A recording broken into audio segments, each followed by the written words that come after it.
আমি বিজেসির পক্ষ থেকে একটা জিনিস বলতে পারি যে আমাদের বিজেসির টেলিভিশনের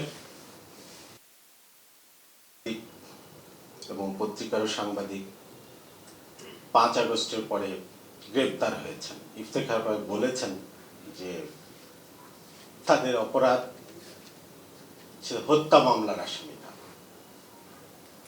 18 মাস ধরে এই হত্যা মামলায় তারা আটক আছেন, তাদের কোনো বিচার প্রক্রিয়াও শুরু হয়নি, তাদেরকে জামিনও দেয়া হচ্ছে না। হ্যাঁ, যদি তারা অপরাধ করেন অবশ্যই তাদের বিচার প্রক্রিয়া শুরু করবেন, তারা কোন ধারায় কিরকম অপরাধে অপরাধী। কিন্তু 18 মাস ধরে আপনি তাদেরকে জেলে পুরে রাখছেন,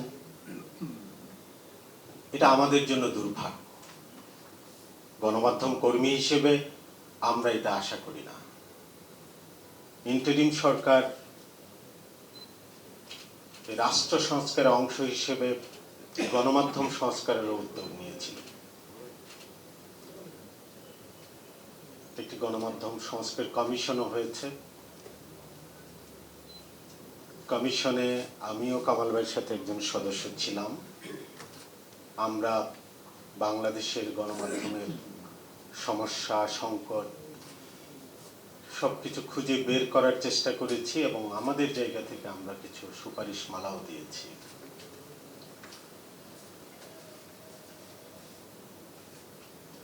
গণমাধ্যম যেখানে এত সংকটের কারণ, দেশের গণতন্ত্র বিপন্নের কারণ, সেখানে আমরা আশা করেছিলাম যে ইন্টারিম সরকার গণমাধ্যম সংস্কারে, গণমাধ্যমের সমস্যাগুলো দূর করার ক্ষেত্রে ভূমিকা রেখে যাবেন। যেহেতু রাজনৈতিক সরকারগুলো যখন যারা থাকেন ক্ষমতায় তারা বলেন যে তাদের আমলে গণমাধ্যম স্বাধীন, আর বিপরীত পক্ষে বিরোধী যারা থাকেন তারা মনে করেন যে গণমাধ্যম একদমই পরাধীন। সো ইন্টারিম সরকারের কাছে মানুষের প্রত্যাশা ছিল, আমাদের মিডিয়া কর্মীদের প্রত্যাশা ছিল যে তারা গণমাধ্যমের জন্য ভালো একটা কিছু করে যাবে। কিন্তু অত্যন্ত দুঃখের সঙ্গে বলতে হচ্ছে, তথ্য মন্ত্রণালয়ে 3 জন উপদেষ্টা ইন্টারিম আমলে দায়িত্ব পালন করেছেন। এই 3 জন উপদেষ্টার কেউই গণমাধ্যম সংস্কার কমিশন যে রিপোর্টটি দিয়েছে সেটির ন্যূনতম বাস্তবায়নের কোনো পদক্ষেপ নেননি। তার মানে কি, আমরা সবাই কথায় কথা বলি, আমরা সবাই নীতি বাক্য আওড়াই। এই যে আজকে দিবসে আমরা অনেক কথা বলবো, আমার মনে হয় আজকের দিবসের পরে এগুলো আর কিছু থাকবে না। আমরা খালি দিবসটাকে উদযাপন করছি,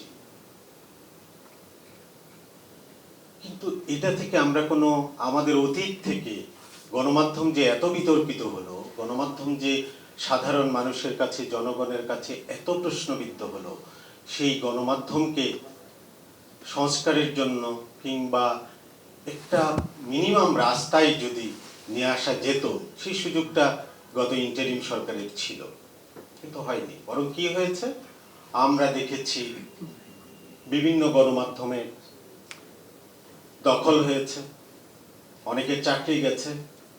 সরকার কি বলেছে যে আমরা কোনো গণমাধ্যমের উপর কোনো বিধিনিষেধ আরোপ করিনি। সত্যি কথা, গত সরকার কোনো বিধিনিষেধ আরোপ করেনি, কিন্তু এগুলোকে প্রোটেক্টও করেনি।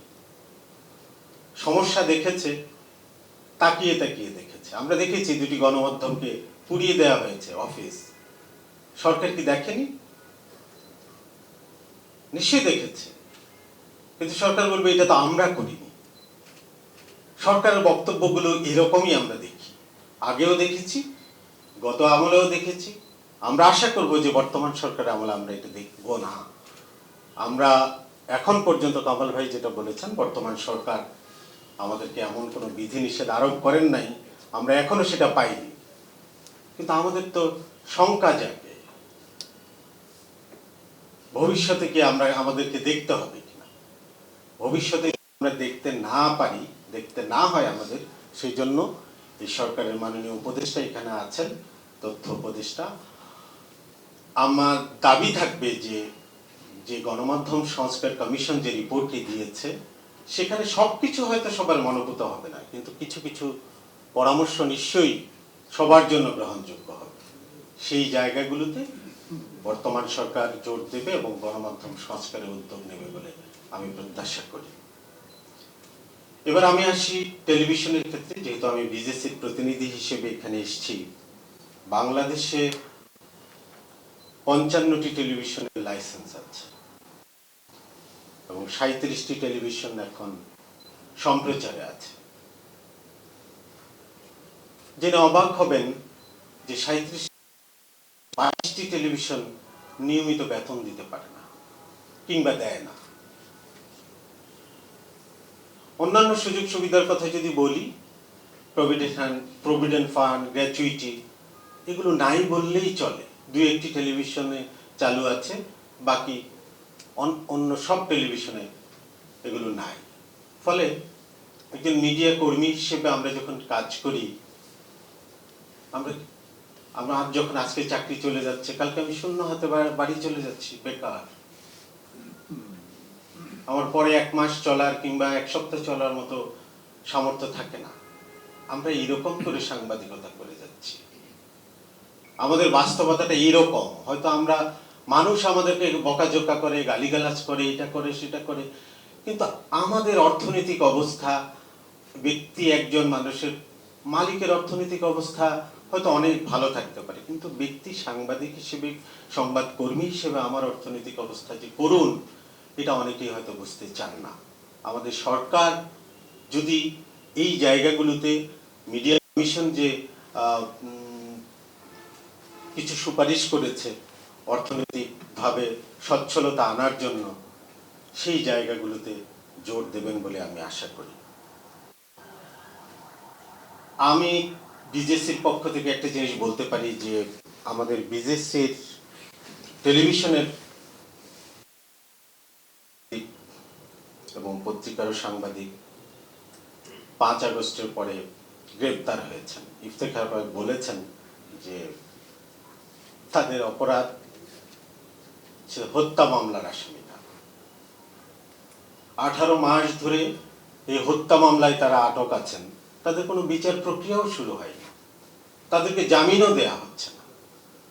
হ্যাঁ, যদি তারা অপরাধ করেন অবশ্যই তাদের বিচার প্রক্রিয়া শুরু করবেন, তারা কোন ধারায় কিরকম অপরাধে অপরাধী, কিন্তু 18 মাস ধরে আপনি তাদেরকে জেলে পুরে রাখছেন।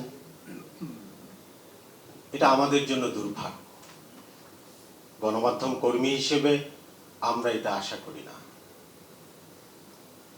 এরকম প্রতিহিংসা যদি হয়, যে প্রতিহিংসার বাংলাদেশ যদি হয়, তাহলে সাংবাদিকতা করতেই তো আমরা ভয় পাবো, আমরা সাহস করে লিখতে ভয় পাবো, সাহস করে বলতে ভয় পাবো। ফলে আমি জোর দাবি জানাবো, আজকে উপদেষ্টা আছেন, যে যেসব সাংবাদিকরা গ্রেপ্তার আছেন, জেলে আছেন, আমি বিজেসির পক্ষ থেকে এইসব সাংবাদিকদের মুক্তি দাবি করছি। এবং টেলিভিশনগুলো অর্থনৈতিকভাবে খুব একটা সচ্ছল না। বলেছিলাম যে 22টি টেলিভিশন নিয়মিত বেতন দেয়। এই সাংবাদিকরা কি খায়, কিভাবে চলে, এগুলো দেখভালের দায়িত্ব কার? রাষ্ট্রের নিশ্চয়ই দায়িত্ব আছে। রাষ্ট্র নিশ্চয় মালিকদেরকে জবাবদিহিতার আওতায় আনতে পারেন। আমি রাষ্ট্রের কাছে দাবি জানাবো যে যারা গণমাধ্যমের লাইসেন্স নিয়েছে, টেলিভিশনের লাইসেন্স নিয়েছে, তাদেরকে জবাবদিহির আওতায় যেন আনা হয়। কেন তাদের কর্মীদের বেতন দেওয়া হবে না? টেলিভিশনের ইনকামের ক্ষেত্রেও গণমাধ্যম সংস্কার কমিশন কিছু প্রস্তাবনা দিয়েছিল যে কেবল অপারেটরদের কাছ থেকে প্রত্যেকটা টেলিভিশন যেন সাবস্ক্রিপশন ফি পায়। বাংলাদেশে কেবল অপারেটরদের কাছ থেকে কিংবা দর্শকদের কাছ থেকে টেলিভিশন 1 পয়সাও পায় না। টেলিভিশন কন্টেন্ট তৈরি করে, টেলিভিশন টাকা খরচ করে কন্টেন্ট দেয়, সেই কন্টেন্ট ক্যাবল অপারেটররা বিনা পয়সায় দর্শকের কাছে দেয়, দর্শকদের কাছ থেকে তারা সাবস্ক্রিপশন ফি নেয়, কিন্তু সেখানে কন্টেন্ট ক্রিয়েটর 1 টাকাও পায় না, 1 পয়সাও পায় না। যে কারণে টেলিভিশনগুলো শুধুমাত্র বিজ্ঞাপনের উপর নির্ভরশীল। বাংলাদেশে বিজ্ঞাপনের বাজার খুব বড় নয়, বাংলাদেশে বিজ্ঞাপনের বাজার ছোট এবং টেলিভিশন অনেকগুলো, 37টি টেলিভিশন, ফলে বিজ্ঞাপন রেটও পানির দরে আমাদেরকে বিজ্ঞাপন চালাতে হয়।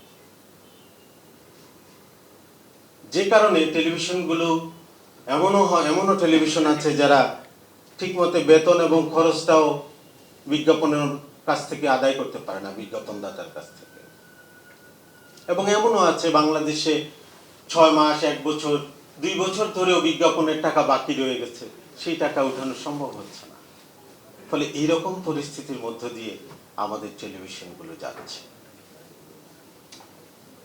আমি আশা করব মাননীয় উপদেষ্টা আছেন, এই বিষয়গুলোতে ওনারা একটু নজর দিবেন মন্ত্রণালয়ের পক্ষ থেকে।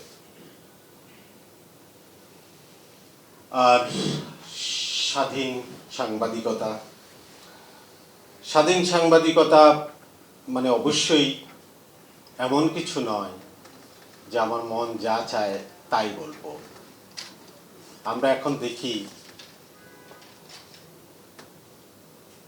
মুক্ত গণমাধ্যম কিংবা ফ্রিডম অফ স্পিচ যদি এরকম হয় যে চরিত্র হনন করা, গালিগালাজ করা, এগুলো করতে দিলেই যদি হয় ফ্রিডম, সেই ক্ষেত্রে আমার আপত্তি আছে।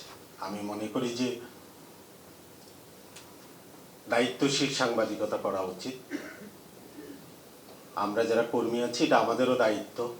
আমরা যারা বিভিন্ন সংবাদ মাধ্যমে কাজ করি, আমাদেরও দায়িত্ব আছে যে অবশ্যই কারো চরিত্র হনন, গালাগালি করা কিংবা মিথ্যা অপবাদ দেয়া, একজন মানুষকে নাজেহাল করা, এটা নিশ্চয়ই আমাদের কাজ হবে না। সোশ্যাল মিডিয়ার সঙ্গে কম্পিট করতে গিয়ে আমরা মেইন স্ট্রিম অনেক মিডিয়া কখনো কখনো এই ভুলগুলো করে থাকি। আমি মনে করি যে আমরা সাংবাদিক হিসেবে যারা ভালো সাংবাদিকতা করতে চাই, যারা বাংলাদেশের জন্য কাজ করতে চাই, মানুষের জন্য কাজ করতে চাই, ভালো কিছু করতে চাই, আমরা পজিটিভ সাংবাদিকতা করতে চাই, আমরা উন্নয়নমূলক কাজগুলো যেমন দেখাতে চাই, সরকারের সমালোচনা করতে চাই, সরকার যেই জায়গাগুলোতে ভুল করে সেই জায়গাগুলো আমরা ধরিয়ে দিতে চাই। আমরা আশা করব এই জন্য সরকার আমাদের উপর রুষ্ট হবেন না। এই বলে আমি আমার বক্তব্য শেষ করছি। সবাইকে অনেক ধন্যবাদ। ধন্যবাদ।